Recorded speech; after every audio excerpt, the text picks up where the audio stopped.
Hello and welcome to the channel. If you are new around here, be sure to subscribe for daily FM content, whether that's tactics, gameplay or other things. Be sure to comment what you'd like to see. Link in the description below to my current series where you can see the tactic in action, and also a link to all my socials. Enjoy the video and be sure to like and subscribe.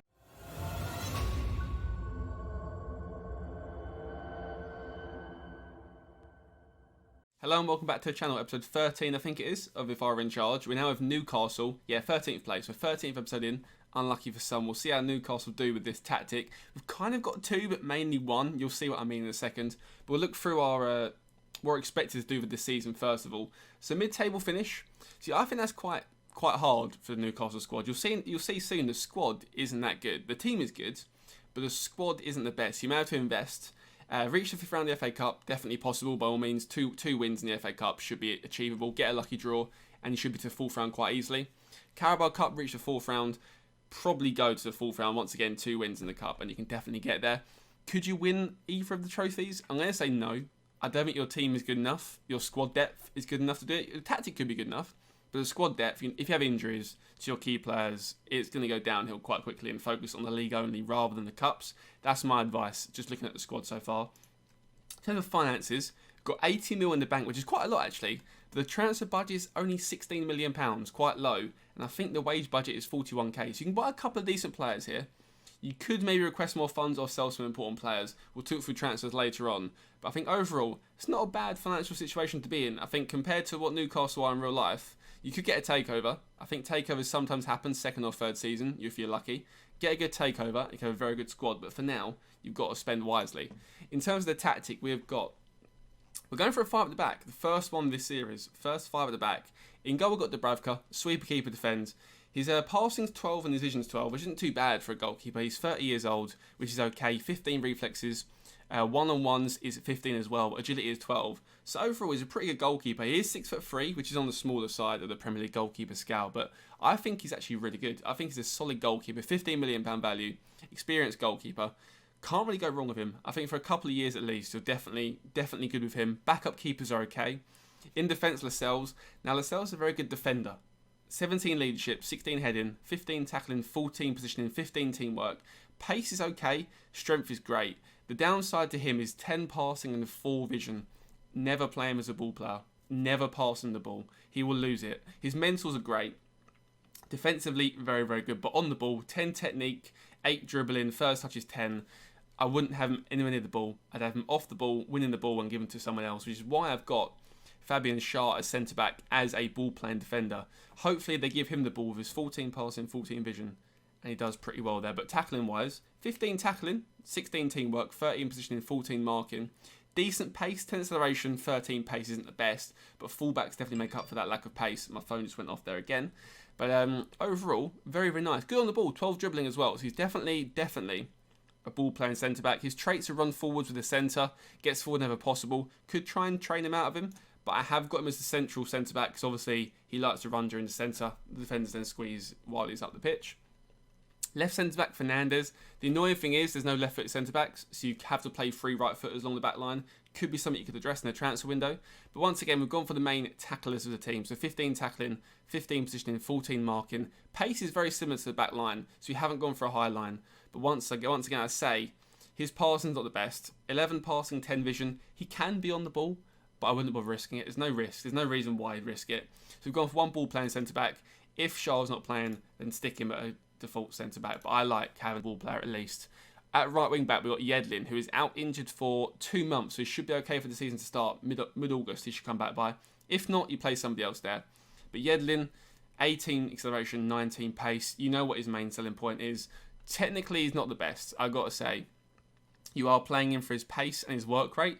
I'm not going to lie. 10 passing, 10 marking, 9 positioning. He's more of an offensive wing-back, hence he's a wing-back, so there's less defensive duties. But overall, I wouldn't play him at right-back necessarily. But he's a very, very quick player, very good. For a Newcastle side, he's a good right-back to have, 25 years old, playing for a couple of years, invest in a youngster and bring them through while he sort of slows down as such. But he's decent. 12 tackling is good. 12 tackling is not bad for a right-back. However, his other stats do lack in that area. At left-back, we've got Williams. I mean, compared to Yedlin, there's completely different quality. I mean, he's on loan at the moment. I think you might have an option to buy. A 7 million optional fee. I would snap that up if he stays fit this season. 15 crossing, 16 long throws, which could be quite important if you use that sort of thing. 12 passing, 13 passing, 12 marking, 12 tackling, 12 positioning. Very, very decent for a fullback. 8 work rate's kind of poor, but he has great pace. His physicals are very, very good. Mentals are good. Even his flair, his vision, his off the ball and positioning is all decent. So I think he's a very, very well-rounded left wing back rather. So stuck him at wing back support, both of them. Could go for wing back attack if you wanted to, but I don't want my team, because we are Newcastle, we don't want to be too offensive. It can get to a stage where all your players are at the pitch and you're left with 2 slow centre backs that are just going to get exploited every time. So I've only gone for support on the fullbacks here. In midfield, we've got Bentaleb. I think there might be an option to buy him as well. 8.5 mil. So you must take that into consideration when you've got your transfer budget. You've got to spend 15 million on 2 players already. But a DLP support for him is natural Mazzala, but once again, don't want to go too adventurous in terms of roles. So go on 16 technique, 17 penalties could be useful, 16 work rate, 17 determination, 12 tackling. DLP support is pretty decent for that. Could go DLP defend, but he's not the best tackler. Marking's good, off the ball position is decent, good on the ball, good first touch, great physicals. 24 years old, I thought he was older than that. I thought Bentaleb was a lot older than that. He's been around for years. But I think for a team like Newcastle, very, very good midfielder. I'd be tempted actually, now I've seen that, I would put Bentaleb as the left-sided midfielder, just because he's left-footed. Just for a bit more balance. Bentaleb on the left and Sean Longstaff on the right. Very, very good right. Very, very good centre mid. I love him on this game. I think I've bought him on 4 saves so far this season. He's 21 years old. Good tackling, great work rate, great teamwork. Mentals are very, very high for 21-year-old. 5-star potential. Even his technicals, 13 finishing, 13 dribbling, mixed with 14 tackling. He is a complete box-to-box. Physicals can be worked on a little bit. He has got 11s here and there, but he's only 21. He can improve a lot. But he is very, very, very, very good for a Newcastle side. Can attack, can defend, can pass, can tackle, can run all game, can see a pass. Leadership he lacks in, but that's okay. You've got leaders around the pitch with Lascelles, but he's definitely your main midfielder for sure, 100%. On the right wing, we've gone for winger attack, some maximum. Him and Yedlin down the right-hand side, complete pace. 16 acceleration, 16 pace, 19 dribbling, 19 flair. He lacks in finishing, I've got to say, 10 finishing. But for a winger, that's not even too bad, I've got to say. For a winger, it's not too bad. Decent-ish passing, vision's quite low. Basically, what you want him to do is you want him to run down the byline, either shoot or cross. You don't want him to really get into quick, short passing because he's not really that type of player. You want him on the ball, running down the wing, beating a man and causing some danger. On the left-hand side, we've got Almiron, another pace merchant as such. 18 acceleration, 17 pace. Bit more technically gifted than Sir Maximum is. 15 dribbling, but more passing. 15 vision as well. Great work rate. 19 work rate for a winger is very, very, very good. 13 technique. Mentals a bit imbalanced. 9 composure. 6 leadership's not important at all, but has good decision making and determination for a winger as well. Physically, quite weak, hasn't got great fitness, probably sub him off 60 minutes every so often. But overall, decent little player to have. 30 million value. Could sell him if he plays well, or you could keep him. It's up to you. Winger attack once again for him though.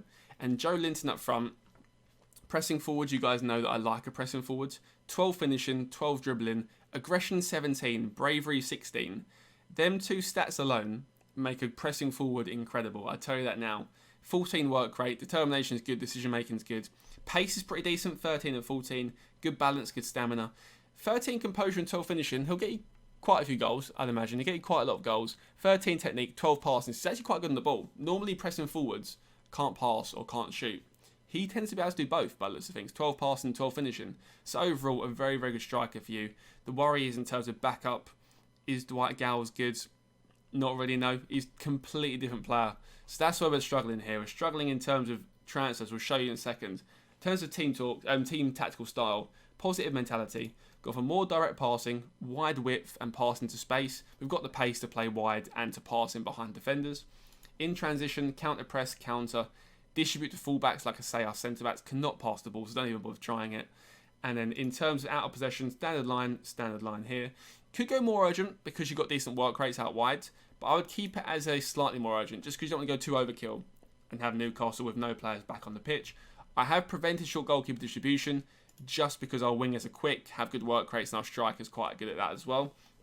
But in terms of that's the tactics, that is pretty much it. You could, if you wanted to, take out a centre-back, play 3 in midfield, and go for a 4-3-3. But I wouldn't, just because of the fact that Yedlin's not a great defender. I wouldn't trust him at right back. Right wing back's different because you have Lascelles behind him. At right back, he'd be caught out far too often for my liking. But in terms of squad depth and transfers, you've got a bit of work to do. I mean, Andy Carroll and Dwight Gow aren't the best backup strikers ever. They're not going to replace Joe Linton. You could sell them both, get some wages and buy another pressing forward, but I'm not sure I'd do that in the first season. You've got a lot of decisions to make. You could go for another centre-back. You've got quite a few old, slow centre-backs somewhere in your club. It's a tough one with these. You haven't got too much money to spend. I'd probably say a young right-back for sure. And maybe a young centre-back because you have got midfielders. You've got Matty Longstaff, you've got Shelby, you've got Sean Longstaff, you've got Colback, Isaac Hayden's good. So overall, I think your team's good in midfield. I think it's more your strikers, right back, and maybe a young centre-back if you fancy it. I think goalkeepers you're fine with. Left back, Danny Rose and Willems. Matt Ritchie can play there if need be. But yeah, number one priority is definitely right back. And for that, there are many, many good wonder kids you can pick up for under £10 million. And that note, guys, hope you enjoyed the video, and I'll see you all next time. For who have we got next? We have got next Norwich. Interesting. These are quite an interesting team to manage on FM. So see you next episode for Norwich, guys. If you're new around here, be sure to like and subscribe. We're almost at 2. We're trying to get to 250 subscribers by the end of this series. So we've got 6 more episodes after this, I think, or 7 more episodes after this to try and get 50 subscribers. Hope you guys enjoyed, and I'll see you all next time.